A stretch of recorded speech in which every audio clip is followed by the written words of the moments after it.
Craig McDermott, assistant coach of the Australian men's cricket team. I'm here to give you some pointers on normal swing bowling and reverse bowling today. Knocked him over, what a beauty! Oh ho, back she goes, superb length. Little bit of in-swing there for McDermott, who's in great form. If we're talking about conventional swing bowling with a new ball or a reasonably new ball, first and foremost I'd like to get the bowler to have his fingers either side of the seam so we can get a better rudder on the ball to get the back spin off the ball as it comes out of his hand. The shiny side on that side, or the kookaburra side, and the rougher side on this side to swing away from the right hand batsman.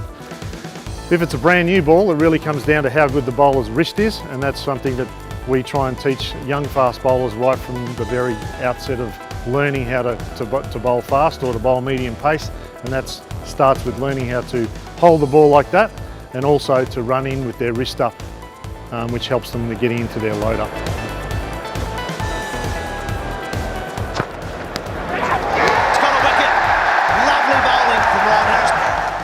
If you're looking at somebody like Ryan Harris, James Pattinson, Glenn McGrath, a lot of those very, very good fast bowlers have always run in with their wrist up.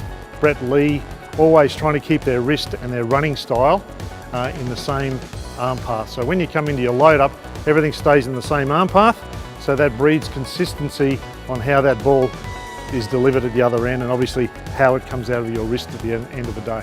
A bit of grass on the surface. Oh, well bowled, bit of bat in that one. No, he's given him, he's out LBW. To another one of those balls that swung back into him. With in-swing bowling is a little bit different. Of course, sometimes bowlers like to tilt the ball in their hand a little bit. Certainly from a personal point of view, I used to just try and use my wrist. So that was my outswing and that was my in-swing. And when you're finishing off your in-swing action, not to come across your body like you do with an outswing delivery, try to come down more on the inside of your body there, so that breeds a better seam position to be able to swing the ball back in. And obviously, if you are going to swing the ball back in, you're going to start the ball on a different line, say on 5th stump line to bring the ball back in, as opposed to 4th stump line when you're trying to bowl an outswing ball to an right-hand batsman. It's beautifully bowled. Full credit to Fleming, he's got the outswinger working beautifully. He's bowled a perfect line. He does it again. Got him this time, a beautiful over. Superbly bowled, that is the perfect outswinger. It's a big thing of mine is actually to get the ball up and make sure that we're bowling a very full length. And I was just talking to Simon Mackinnon training this morning actually, and he's about 6'15", and he's got to bowl a length of around about 4.2, 4.3 metres possibly to hit the stumps, and maybe a touch fuller when he's playing in Perth.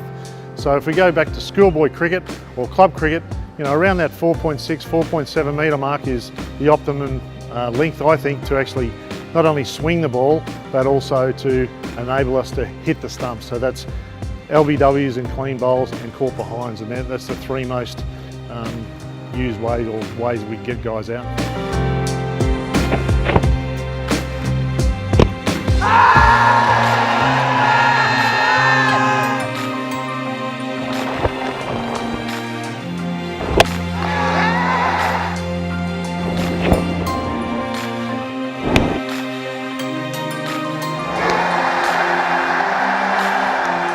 We go from a fairly new ball or a brand new ball, and we might get to a ball that's maybe 20 or 30 overs old. You can find a ball that's actually a little bit more scuffed up on one side and still remains reasonably smooth and even shiny on one side. On some occasions, both sides look very similar, but one side is smooth and the other one gets scuffed up. It's handy if your spinner gets hit into a car park somewhere and it gets roughed up a bit quicker. But certainly when the ball gets hit into the fence, it might get thrown back into a wicket that's on the side of a first-class wicket and gets scuffed up. Just general wear and tear. You try and keep that side very dry, but obviously those scuff marks help the ball reverse the other way. Called him, beautiful delivery. It's definitely reverse swinging. That is a beautiful ball. The difference between in-swing and reverse swing is the ball is different. If I was trying to swing a ball conventionally, that shiny side would be there to a right-hand batsman to swing it that way. But if this was a reverse ball, which this ball would go very nicely as a reverse ball, mind you, it's very, very scuffed up on that side, that's going to go in the opposite direction. When the ball is reversing, whatever side the shiny side is on, the ball's going to go to that direction. Some bowlers are really suited to bowling reverse and some bowlers just aren't. And that is a cracker. That has started, I reckon, 18 inches outside off stump. And obviously speed is a big part of that. If you're in the low 130s and high 120s, you're still going to be able to reverse the ball, but it's almost like that the batsman can nearly almost change their bat position. So if for our test bowlers, we like our reverse bowlers certainly high 130s into the 140s if we can, and that's why Rhino and Paddo and Peter Siddle of late, and also Mitchell Johnson are good at that because they've got the speed.